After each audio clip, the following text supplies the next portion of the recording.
يا ابونا يا ابونا. قال له ايه ده؟ بسم الاب والابن والروح القدس اله واحد امين. مجد للاب والابن والروح القدس الان وكل اوان والى دهر الداهرين امين. النهارده هنحكي حكايه عن واحد مهم جدا وعظيم جدا. اسمه ايه؟ اسمه البطريرك ساويرس الأنطاكي.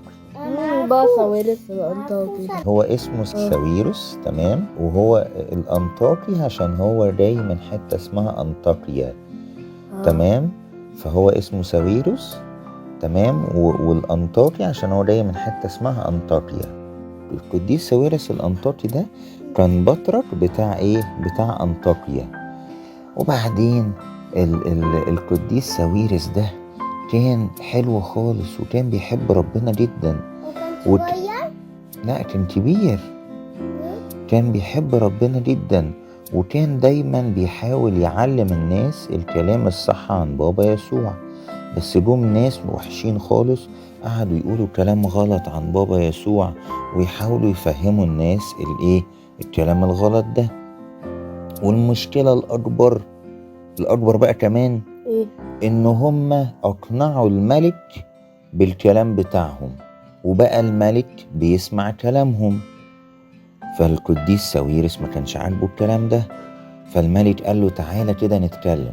وقعد يتكلم مع القديس ساويرس.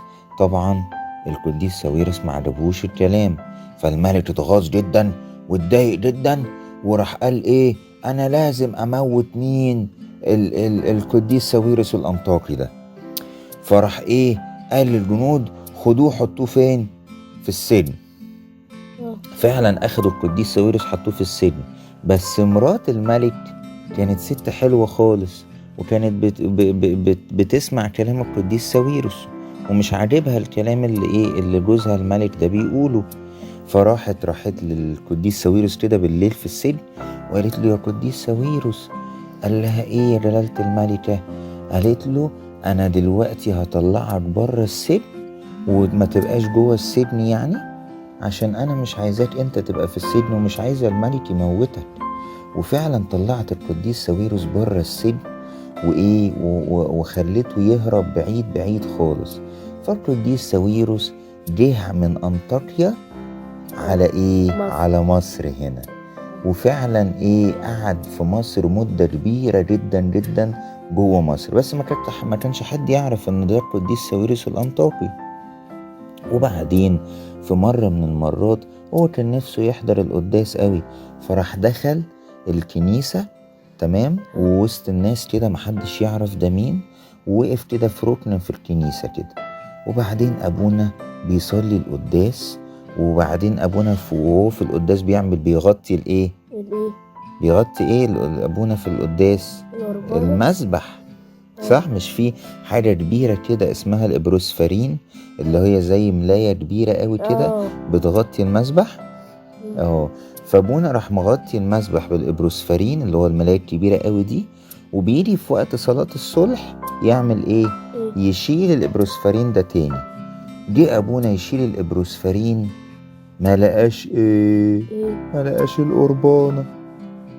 أبونا قال ده؟ القربانة مش موجودة. يا خبر أبيض، القربانة فين؟ انت خدت القربانة ولا فين القربانة؟ أبونا بص ما لقاش القربانة. أبونا زعل جدا وراح قال للناس، قال لهم بصوا القربانة مش موجودة على المسبح. ده كده معناه ان يا اما انا عملت حاجة غلط يا اما حد فيكم عمل حاجة غلط، وعشان كده ربنا شال القربانة من على المسبح. وكان زعلان والناس كلها كانت زعلانة خالص. راح ظهر ملاك في المسبح لابونا وقال له يا ابونا يا ابونا يا ابونا يا ابونا. قال له ايه ده ملاك؟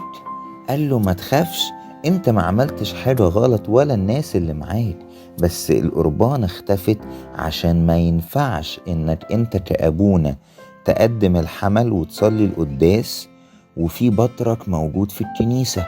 قال له ايه بطرك؟ فين ده؟ قال له البطرك موجود معاكوا هنا في الكنيسة. قعد يبص يمين يبص شمال، مش شايف بطرك.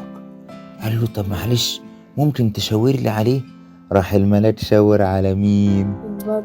على اللي هو القديس ساويرس الأنطاكي. ما القديس ساويرس الأنطاكي ده كان بطرك. فراح شاور عليه. راح أبونا جري بسرعة باس ايد القديس ساويرس ونزل على الأرض كده، عمل له مطانية قدامه، والناس كلها فرحت جدا.